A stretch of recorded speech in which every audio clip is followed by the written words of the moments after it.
Hello ladies and gentlemen, Nick here. Now recently I saw the film Absolutely Fabulous, so I'm going to review it, and this is going to happen every time, or nearly every time I catch a film, one that hasn't been reviewed before by me, so I might catch that. I'm also going to review the 1924 film Sherlock Jr. I've just come back from recording the 1963 film The Bird, which in release order will be coming after Sherlock Jr. because I watched it after Sherlock Jr. And then after that will be Lethal Weapon 2. The first one is currently available to watch, and once the second one comes out, that one will be as well. So, yeah, so this one is for the film Absolutely Fabulous, the movie, which is a movie spin-off follow-up to the, I think it's 1980s TV show Absolutely Fabulous, starring Jennifer Saunders and Joanna Lumley.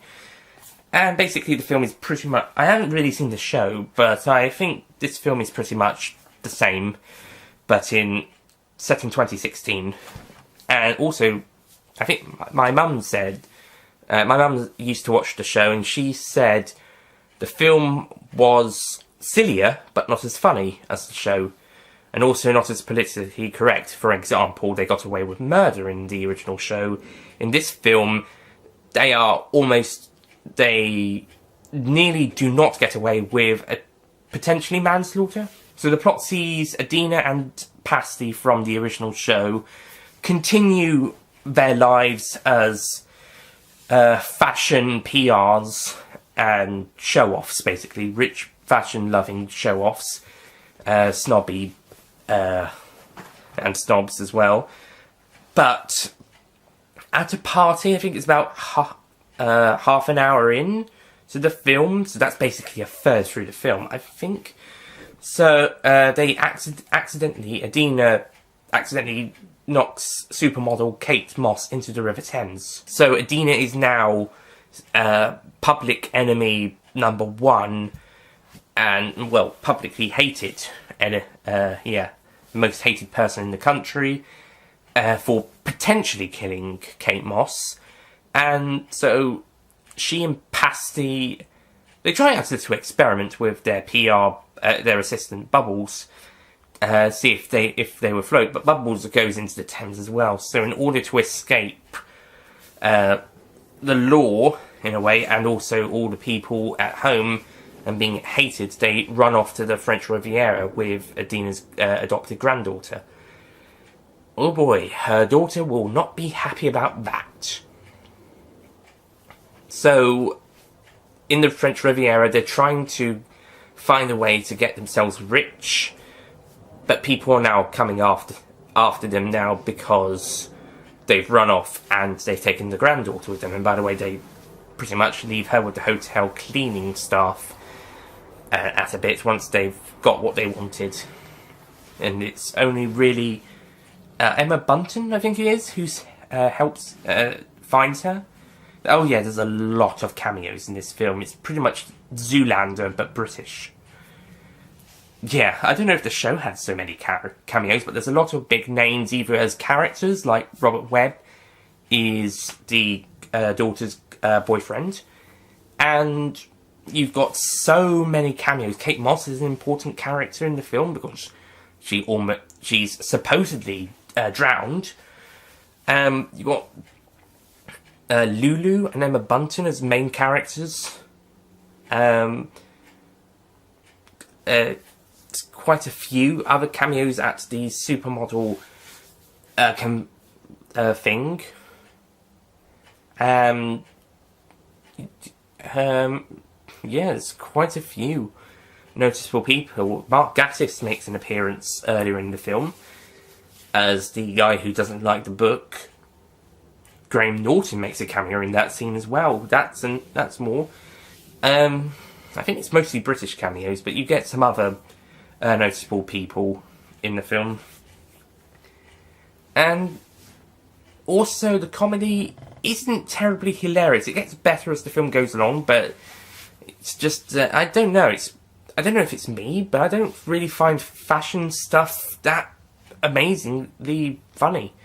Not really. The same happened with Zoolander, and I saw most of Zoolander too. I didn't see the whole thing, but didn't find it as amazingly funny, nor was the story that great. The interesting part here was the fact that they did go on the run for after potentially committing manslaughter, although Pasty didn't really have to worry about it because she wasn't there, it was really Adina. But the humour wasn't quite there for most of the film. It was a bit later on, especially when Pasty had to pretend to be a man to marry this really rich woman. That was funny. But for most of the film, especially in the first half, there wasn't really that much humour. Coming from a comedy, that isn't that great. I guess I'm not a fashion comedy movie person or a fashion movie person. I'm not sure. I haven't seen the Miss Congeniality films, which are part comedy, part action, drama, thriller. I guess maybe not thriller, maybe mystery. But certainly with full-out comedies, I don't know. It might just be me. I do think the direction and the cinematography works well. I think it's really well shot and put together for the most parts. So I'll give them that. They definitely had a great crew, and I think it's directed by a woman. Yeah.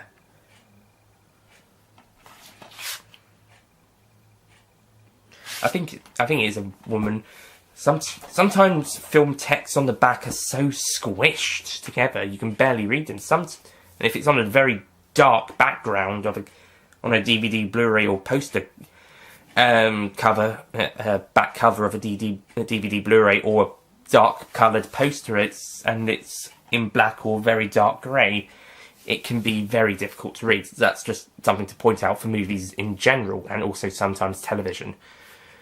So,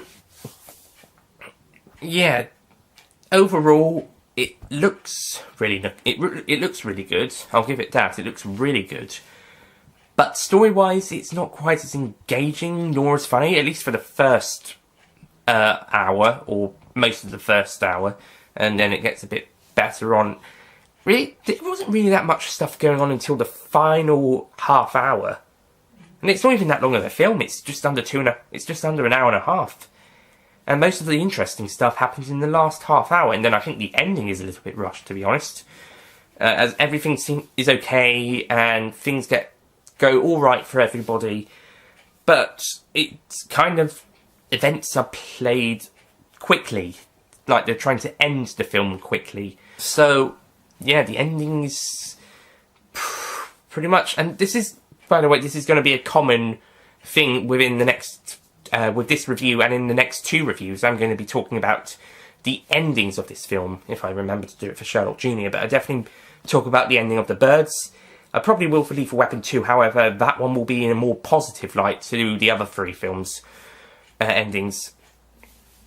Because this one, it's rushed. In Sherlock Jr., it's more of how the plot gets to the ending, but I'll talk about that next time.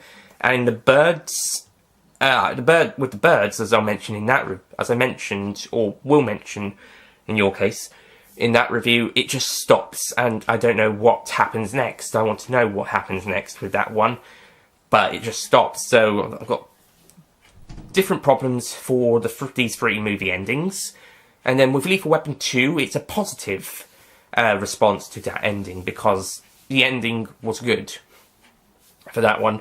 So, but more on those at another time. So to wrap up this film's review, I'm going to give it a 6 out of 10.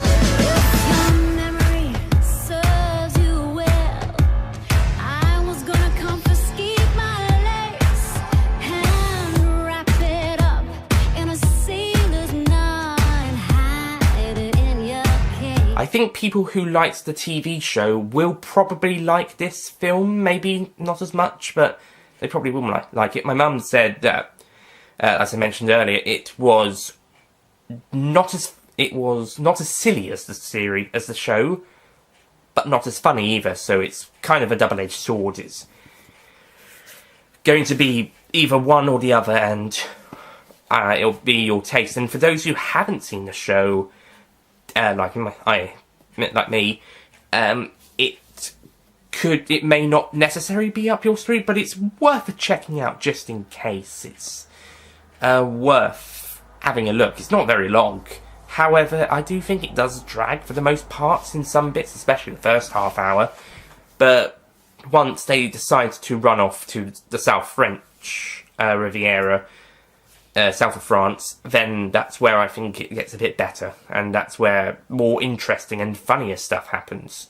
So the film does get a bit better about halfway, 2/3 through. And it looks good, really good. Then again, most films look really good, to be honest. But overall, I don't see it as becoming a cult classic, and I think some people don't really like it. But it's still okay, it's still got some entertaining moments, it's just that you've got to sit through quite a lot of not very good bits to get to it.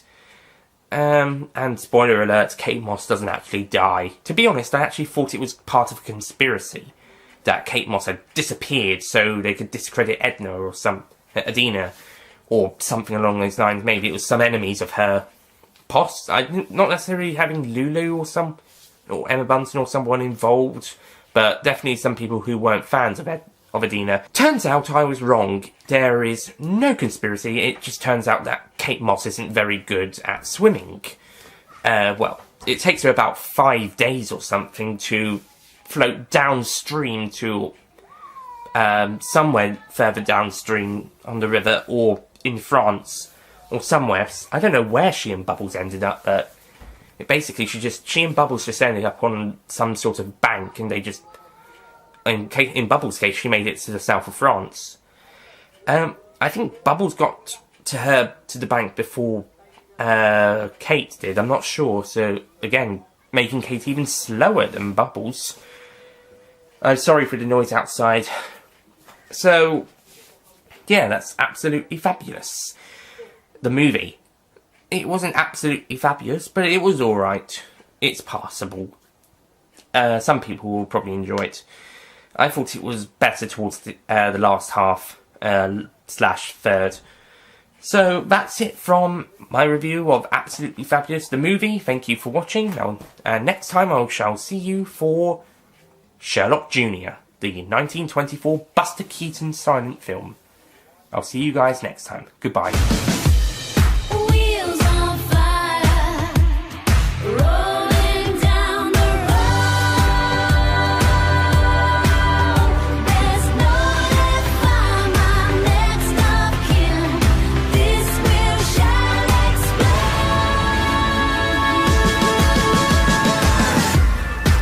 Don't forget to click below to subscribe to the official Nicholas Payne Retro YouTube channel. Potential. So the film basically sees the continued lives of, I think Pasty's one of them. Excuse me a second. Hang on. Adina. So the plot sees the continued, so the plot can. Yes, I was holding that in. So, yeah. I have another. No, never mind. But it's still okay. It's still very good in some bits. No, I wouldn't say very good. But turns out I was wrong. There is no conspiracy.